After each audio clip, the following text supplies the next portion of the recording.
So let's start here. Where does the journey start again, right? It starts with, remember, we always start with the consumer on that side. And the consumer has a problem, needs something, wants to solve something. And what do? Well, they go and they're gonna have to go out and start looking for something. And the marketer who's on the other side of that search should be able to solve their problem.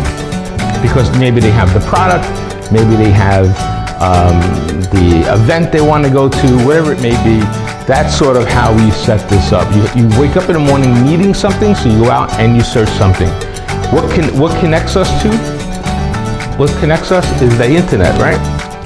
So we have that internet that's going to connect us there like that. And then we go on Google. So we go on the search engine. And when we go into Google, we normally put in find a cup of coffee, right? Find me a cup of coffee, something like that. So that cup of coffee is going to be in a location. If we're looking at geolocation, Google will pull up a map and say where the next cup of coffee is that you can buy. So you can go ahead and find that. Now, you have to have, as the marketer, you have to have all that information in the system. That's the content. So the content is going to be important because that's what's going to be in the middle. And I like to call this the content pyramid, okay? So with the content pyramid, I have video, I have audio, I have images, and I have copy. That's content. So what happens? The marketer creates this content. The content pushes out to someone who's online because they see it. Now the content could be also an ad. It could also be a blog. It could be a website. It could be photos. It could be an ebook. It could be all kinds of social media posts. All that is the content that we put out there. You are not visible. The marketer is not visible until they see something that you're doing. The only thing that we have is the content. That's the only thing we can do as a marketer. So for me, that content is valuable. That content is really valuable. So that content equals value, because every piece of content that my user sees, it's another step closer to who I am. If you think about that funnel, we go back to that funnel, and I'm going to draw the funnel this way here. The first step of the funnel is awareness, right? The first step of the funnel is awareness. How do you become aware of a new product or service? Give me some ways that you become aware of a new product or service. How do you know about a new product or a service? What's that? Yeah, what else? Word of mouth. Word of mouth, right? What else? An advertisement, right? Okay, so what we need to do as a marketer is we need to bring people into that awareness funnel. Now, depending upon the product or the service that you sell, that will vary. If you're selling a product, let's say a consumer product in the store, there's a lot of way that you can build that awareness. Sometimes you could build awareness on social media. Sometimes you could build awareness through word of mouth. Sometimes someone could be walking by the store and see a display and become aware of your product. That doesn't mean they buy it right there on the spot. That just means they become aware of who you are and what you need to do, okay? Now, if you're just searching for that product online, then the only thing they see is this content that you put out there. So that's the blog post, the images, whatever it is that you have, that's the only thing they see. So that content equals value. That is in essence your product. So you have to work on that content. Now that content comes in all shapes and forms. You could do videos, you could do images, right? Copy, you could do blogs. All that content varies. Now we'll talk about how the influencers play a role in helping you create that content and how they tie into that. The content, if you have a retail store, could also be a display. Could also be some type of display or sign in the store to gain awareness. That's the first stage, is to gain awareness. Now we're looking for something. We wake up in the morning, we say, okay, I need to buy, let's say you want to make a particular cake, a birthday cake for your child, and you want to buy a birthday flavoring cake mix or something like that. You don't have any in the cupboard, you don't have any at home, so you search online to see how I can buy a birthday cake. When you go and search birthday cakes mix, right? Birthday cake mix, or how to make a birthday cake, maybe you're going to put that in, a birthday flavor cake or something like that. You're going to come up with different ways to search. You're not just putting in birthday cake in the search term. You're putting in, where can I buy a birthday cake mix, or who makes the best birthday cake mix, or how long does it take to make a birthday cake mix. You're putting these things in, and this content is coming up. That's why when you open up that SERP, which is the search engine's result page, that's the first page that you see on Google, you're going to see what? You'll see ads normally at the top. You'll see, if you're looking for a particular food product, you may see recipes or recipe videos. You'll see places to buy that particular product. You'll see how to make that particular product. All that comes up. All that is content that is developed to drive interest in that, okay? So that first stage is awareness. So you go online and you start seeing some things. You punch in your search terms. I want to make a birthday cake flavor birthday cake, whatever that may be. Now you start seeing some additional things, and now you get to that next stage, which is consideration, right? So now you're at consideration. Why?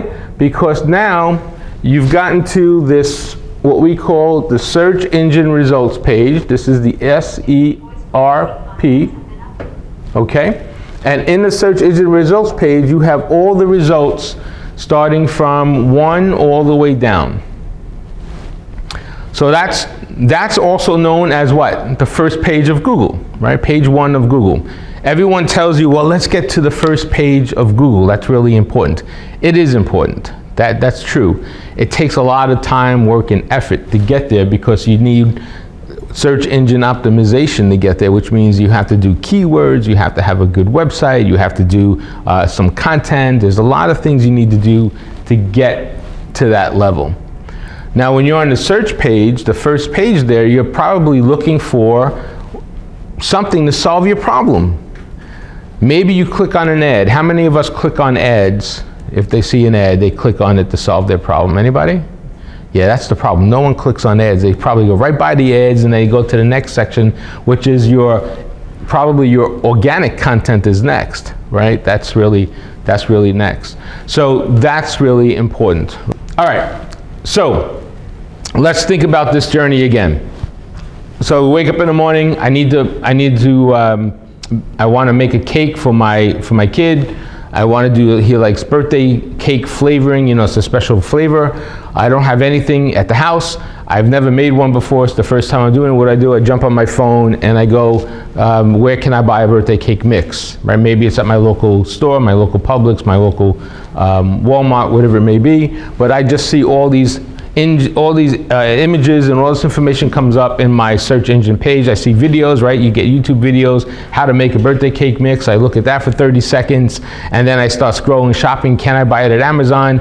I could buy it on Amazon, but I need it tonight. Amazon's not gonna get it to me tomorrow, so that means I gotta get it local. Okay, I found out I want Professor Ken's birthday cake mix. It looks like it's the best one out. I looked at all the videos. I became aware of stuff, and then I started seeing all these different images and reviews and people saying Professor Ken's birthday cake mix is good. Now I'm going to consider it.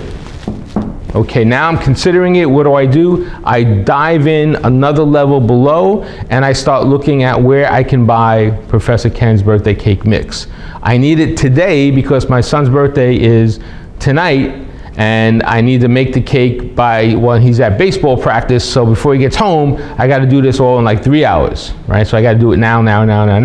So I'm quick. So I'm considering it. So the next thing I do is I go to where I can buy it, and now I am going to pull up the stores near me that have that birthday cake mix, okay? So I pull up the stores near me that have that birthday cake mix, and it happens to be Joe's Deli down the block, which has it for $4.99, or there's Walmart down the other block that has it for $3.99, okay? So I think to myself, okay, do I want to buy it at Walmart or do I want to buy it at Joe's Deli? Well, Joe's Deli is $1 more, but I know I can get in and get out of there without getting online, so maybe that $1 is worth for me to go there. Or I don't care about waiting an extra hour online. I'll go to Walmart to save $1. That's the decision we're faced with, right? Or maybe another decision could be is I can buy it now, secure it in my cart online at walmart.com, and then I could just drive up and say to Walmart, I'm here, and they can pick it out. They can pick it and put it right into my car, right? You buy online, they pick up curbside. Maybe that's a better feature because I can't get out of my car because I'm running around and doing all these different things. Or maybe if I get out of the car at Joe's supermarket, I know I gotta pick up strawberries, and I gotta pick up ice cream for dessert, and I know they got these different flavors. So you see how you start evaluating all these different choices, and then you make the choice. That process is all driven by your content and that awareness. Now I'm making that conversion. Okay, where should I buy it? Should I buy it at Walmart or should I buy it at Joe's? How many people want to buy it at Joe's? How many people? You want to Joe's? All right, Walmart, everybody else? Okay, we're going to buy it at Walmart. All right, see, Walmart wins. Okay, so we go ahead, we buy it at walmart.com. Do we pick it up at curbside or do we go in the store? What are we doing, picking it up at curbside? In the store, going to the store. We're going in the store? All right, so there, we buy it, we go in the store to pick it up. Okay, while we're in the store, we probably shop the aisle a little more, right? Because now we need some other things. So the cake was originally $3.99, but now I ended up buying bananas. I bought ice cream. I bought pop. I bought some candy. Oh yeah, they had balloons. I bought balloons, which I wasn't going to buy. Now, as I get to the register, my ring is about $75. Right? I originally started this thinking I was going to spend $4, now I'm spending $75. It doesn't matter because it's my son's birthday anyway. I'm glad I got it all together. And now I convert, boom, I buy it. And I take it home and I make the cake, and now we get to that next stage of the funnel, which is retention. Now here's where this plays a big role. I've never made a purchase at Walmart before. I've always driven by Walmart, but I never went in. This is my first purchase online. Now Walmart has me as a customer. Okay, they have my name, they have my phone number, I have another purchase. How does Walmart retain me as a customer? What's the next step that Walmart has to do to retain me as a customer? Customer experience is important, right? That's where the process begins. But what do they need to do now as a marketer? The next step for them to retain me is what? Discounts, perfect. How are they going to get me a discount? Through email, right. Because I gave them my email, right? I gave them my phone number. I opted in. You have to opt in. By law, you have to opt in to get an email or a text to you. So I gave them their permission to do that. So Walmart has a great marketing department. They know how to retain their customers. So the first thing they're going to do, if they're Walmart, if you're a good e-com omni-channel marketer, the first thing you're going to do is send me an email or a text saying that your order is ready. Ken, come pick it up, right? And then you go, if you ever bought at Walmart curbside, you have to drive in, you sit there, you call the number, you tell them what stall you're in, and someone brings it out to you, they put it in your trunk, boop, and you go off. And then they send you an email right after that, and they say, thank you for getting your order, we hope everything was good, rate your service, and so forth and so on. That's what a good omni-channel marketer should be doing in e-commerce, okay? Now, the day later, maybe they say a follow-up email. How was our service? The next day, they're sending a follow-up email. And maybe 2 days later, they're sending me a discount. Hey, Ken, welcome to the Walmart family. Come back and buy some more. Here's 10% discount on your strawberries and so forth and so on. Because now they can itemize what I bought, because now they see what my cart is. Now, that's really effective. The whole idea here is you want to personalize that message. You want to personalize that message. And that's where the retention comes in. And that's part of the process. So this all started with an online search. Now the next part of that awareness funnel is what? What we call brand advocacy, okay? So brand advocacy, quite simply, is someone is in love with your brand and will tell everybody about it. It's that word of mouth promotion. That's what that's all about. So now, I just started my process. I started my process buying something from Walmart with that birthday cake.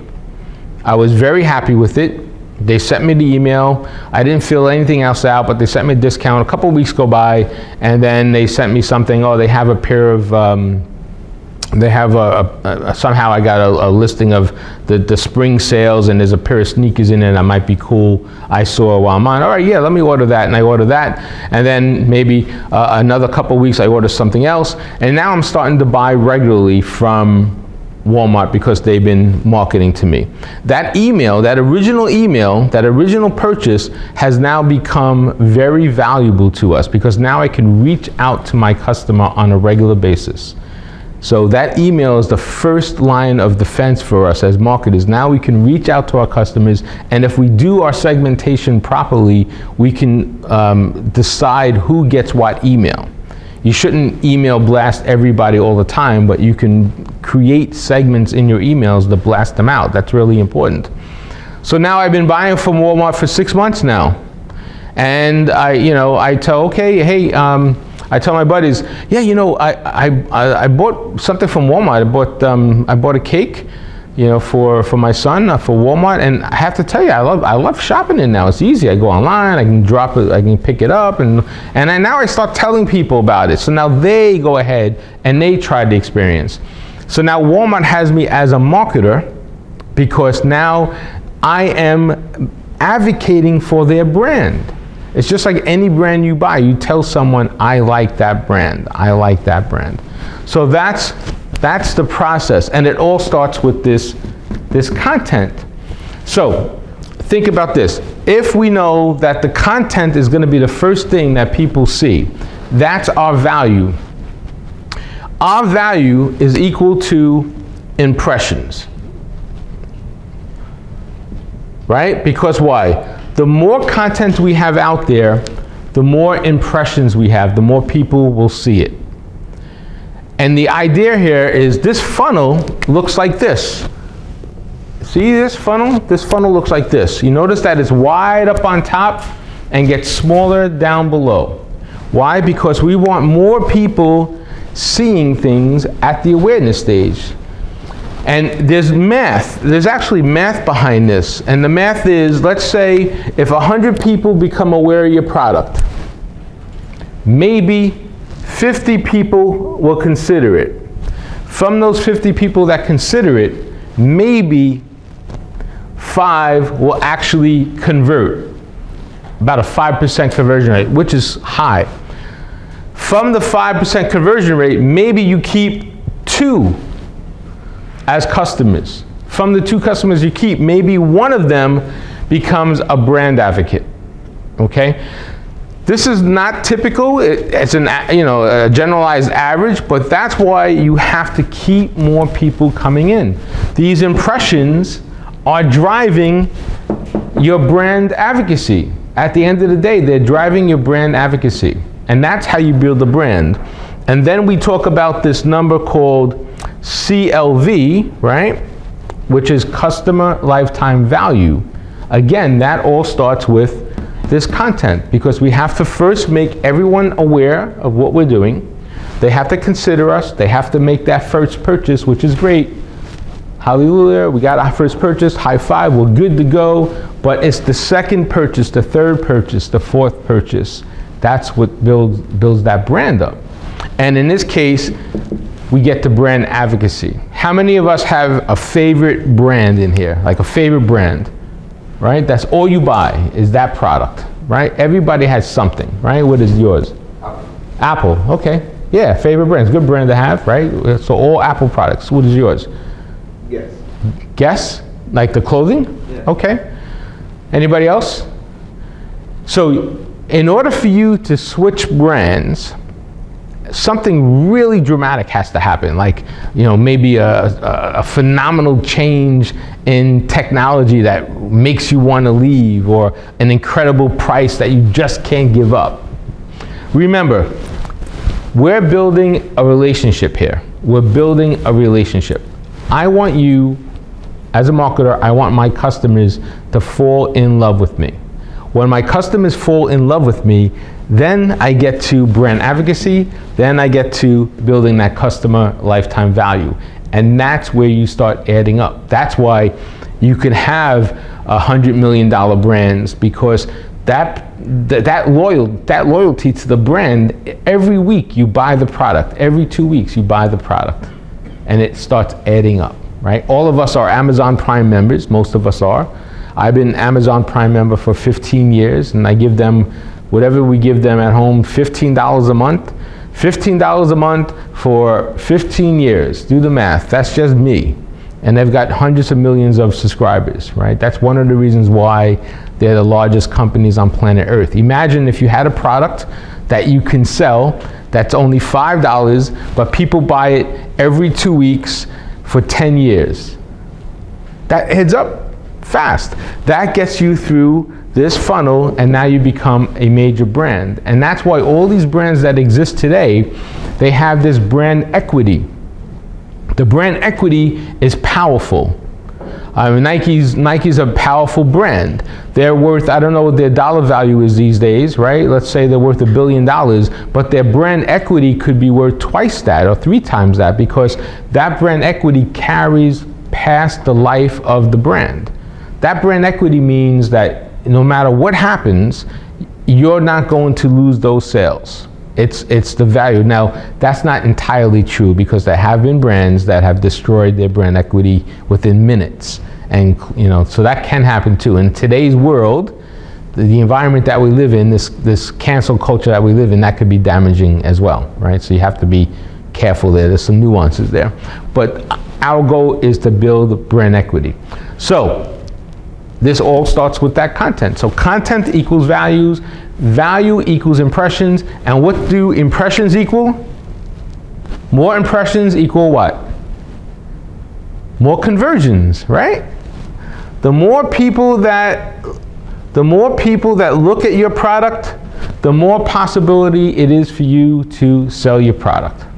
There's 20 of us in a room. If I show you a product now, 1 of you might like it. 2 of you might like it. If I had 40 of you in the room, 4 of you might like it. If I had 80 of you in the room, 8 of you might like it. If I had 320 in the room, maybe 20 of you might like it. So that's the idea. It's all about that funnel, bringing more people in. So now us, for content marketers, for omnichannel marketers, what we need to do is we have to understand where we need to put this content, because content comes in different shapes, ways, and forms, right? Social media has different content. Anybody here on TikTok? Right? All of us should be having our hands up. I don't know how much longer it's going to be around, but enjoy it while it's here. I love TikTok. I think there's 150 million users on TikTok. Forget about the politics of it all, blah, blah, blah. And I just think that's a crazy little scenario going on right there. But businesses are growing incredibly fast on TikTok, much faster than Instagram ever worked. So Instagram, TikTok, different things. Now you can make a reel. Everybody knows what a reel is, right? That's the vertical video, 30 seconds, 90 seconds. Those are driving a lot more engagement than any other format right now. If you make a reel, you're going to get more engagement, and that's strong. So you could do a reel now. You could do a reel for Facebook. You could do a reel for Instagram. You could do a reel for TikTok. You can even do a reel for YouTube. YouTube calls it a short. But and then of course, if you use, depending upon what platform you use, you might have to take the watermark out of it. But you can take that same reel and post it into different content, okay? Because that's a format issue. Now, that doesn't mean that same reel fits every audience, because sometimes the Facebook audience is different than the TikTok audience. not only by demographic, but by usage. So this content has to also be dialed into that particular audience. It all comes down to audience. You have to know who your audience is and what content you want to put in there. So you should, if you're putting content out, you should keep in mind is what is that audience and what content does that audience want to see. Generally speaking, you can use the same content, but you might have to change the messaging, and we'll talk a little bit more about that, okay?